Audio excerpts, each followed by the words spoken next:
বাংলাদেশের মাগুরায় ধর্ষণ এবং নিপীড়নের শিকার শিশুটি ঢাকার সম্মিলিত সামরিক হাসপাতালে বৃহস্পতিবার মারা যায়। বাংলাদেশ সেনাবাহিনীর পক্ষ থেকে শোক জানানো হয়েছে।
বাংলাদেশের মাগুরায় ধর্ষণ এবং নিপীড়নের শিকার শিশুটি ঢাকার সম্মিলিত সামরিক হাসপাতালে বৃহস্পতিবার মারা যায়।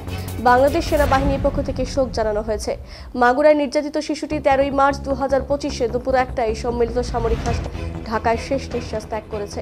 সম্মিলিত সামরিক হাসপাতালে সর্বাধুনিক চিকিৎসা ব্যবস্থা প্রয়োগ এবং বিশেষজ্ঞ চিকিৎসকদের সর্বোচ্চ প্রচেষ্টা সত্ত্বেও তাকে বাঁচানো সম্ভব হয়নি।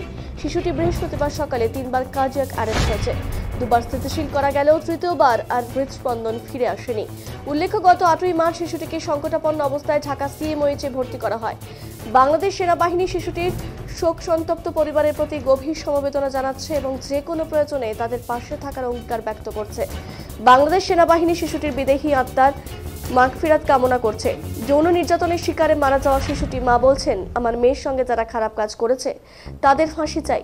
বৃহস্পতিবার ঢাকা সম্মিলিত সামরিক হাসপাতালের সামনে শিশুটির মা গণমাধ্যমকে এই দাবি জানিয়েছে।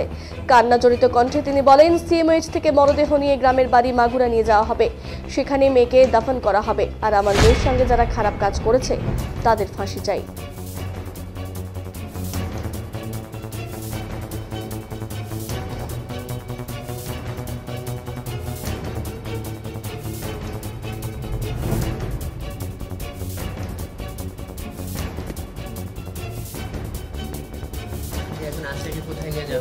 আছে এখন গ্রামের বাড়ি যাবি। আমার অভিযোগ একটাই, ওর যখন ব্যালেটের কাটিছে ফাইলতে মারিছে ওই রকমের উগারো আমি ফাইলতে দেখতে চাই। এরকম ব্যালেটটা যেন উগারো কাটে, এইটুকু আমার আবদার। ঘটনার দিন ওর আপার বাড়ি বেড়াতে গেলি ওর আপারের ধরে মারিছিল বলে তখন আর কি ও কইছিল যে আমি যাই কয়ে দেবো আমার মার কাছে। তখনই সেই রাত্রি ওই রকমের ঘটনা ঘটিছে। বড় মায়ের ইচ্ছা আমার তো মারে আলাদা করে থুয়ে দিছিল। পরে 11টার সময় আমার কাছে ফোন দিয়েছে যে আপনার মনে অসুস্থ। আমি যাই দেখি যে সদরে ভর্তি করছে মাগুরা দিয়ে তুই উনি পলাইছে ওই মহিলা। ওর জানাজার ব্যাপারে কিছু জানাবেন?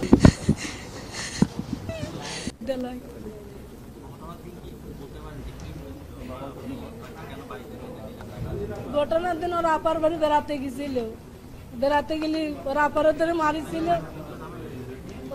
ধরে মারিছিল বলে তখন আর কি ও কইছিল যে আমি যাই কয়ে দেবো আমার মার কাছে। তখনই সেই রাত্রি ওই রকমের ঘটনা ঘটিছে। বড় মায়ের ইচ্ছা আমি তো মারে আলাদা করে থুয়ে দিছিল। পরে 11টার সময় আমার কাছে ফোন দিয়েছে যে আপনার মনে অসুস্থ। আমি যাই দেখি যে সদরে ভর্তি করছে মাগুরা দিয়ে তুই উনি পলাইছে ওই মহিলা। ওর জানাজার ব্যাপারে কিছু জানাবেন? জানাজা গ্রামের বাড়িতে হবে।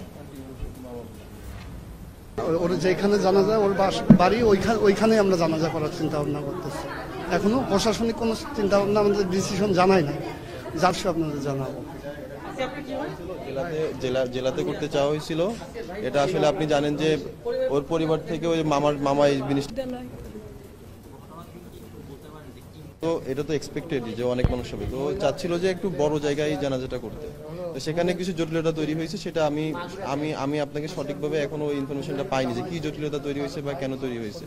এটার জটিলতা তৈরি হয়েছে। ওর মামা যেটা চাচ্ছিলেন যে এটা বড় করে জানাজাটা হইতো আর কি, যে জেলাতে বা উপজেলাতে, কিন্তু যদি গ্রামে করতে হচ্ছে জানাজাটা আর কি। এখন এটা কেন, এটা আমি এখন সঠিকভাবে বলতে পারছি না। আন্টি যেটা বললেন, ওদেরকে জন্য ফাঁসি দেওয়া হয়, যারাই আছে হত্যার সাথে জড়িত সবার ফাঁসি চাই আমরা। আমাদের আর কোনো বক্তব্য নেই। দ্রুততার সঙ্গে যত দ্রুত সম্ভব ওদেরকে ফাঁসি দিতে হবে। আর একটা এখানে আর কোনো কথা নেই, কথাই একটাই। আপনি শুনছেন যে আন্টিও সেম কথাটাই বললেন যে আন্টি এভাবেই দেখতে চায়। আন্টি দেখলেন যে আসিয়া হাসপাতালে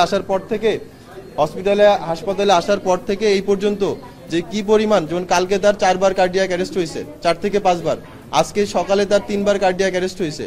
তার এই কার্ডিয়াক অ্যারেস্টগুলো তো উনি তো ওখানে উপস্থিত ছিলেন। উনি ওনার মেয়ের কষ্টটা এখন একদম চোখের সামনে থেকে দেখছেন। উনি এটা মার পক্ষ থেকে এটা নেওয়া সম্ভব না। তার এটা সুস্থ একটা মেয়েকে এটা যার সুচিকিৎসার এবং যার বেঁচে থাকার জন্য অধীর আগ্রহে অপেক্ষা করছিলাম, দোয়া করছিলাম। আমাদের সেই মাগুরার শিশু আসিয়া নির্মম এবং জঘন্য ধর্ষণকাণ্ডের শিকার হয়ে চিকিৎসাধীন অবস্থায় আজকে বেলা 1টার দিকে সিএমএইচে মারা গেছেন। আমাদের প্রধান উপদেষ্টা গভীর শোক জানিয়েছেন, এটার জন্য আমরা প্রত্যেকে শোকার্ত, কিন্তু এর মধ্যে আমাদের দায়িত্ব পালন করতে হবে। আমরা বিশেষ ব্যবস্থায় আজকেই পোস্টমর্টেম রিপোর্ট নেওয়ার ব্যবস্থা করেছি। আজকেই পোস্টমর্টেম রিপোর্ট পাওয়া যাবে। আজকেই আসিয়ার দাফনের জন্য আসিয়ার মৃতদেহ মাগুরায় নিয়ে যাওয়া হবে হেলিকপ্টার যোগে, এবং আসিয়ার পরিবারের সাথে উপদেষ্টা পরিষদ এবং সরকারের পক্ষ থেকে আমাদের উপদেষ্টা ফরিদা আক্তার, উনি যার সুচিকিৎসার